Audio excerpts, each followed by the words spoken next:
अति सन्मतिया है। एगो ननद बखरी सरोना में जिनकर नाम धनिया मरौती आए हमर ननद अपना महल में हमरा खुदल किया। हे भौजी सरवतिया तू जल्दी से आवा, थोड़ा हम बात विचार करब। यदि इस समय में हम नहीं जाए तो हमर ननद रुठ जाती हमरा से। हो भागा में जाई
अपना प्राण के ऊपर जाके आराम करे छे।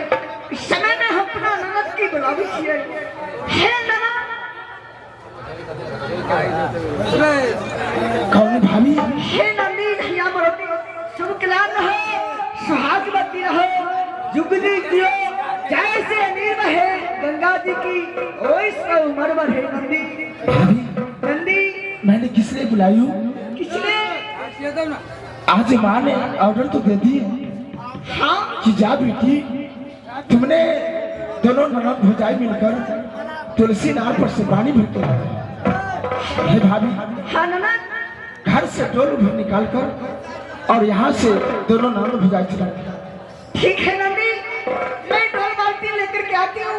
अगर नहीं मिलेगी तो मैं घारा बड़ा है वही लेकर के ले आऊंगी।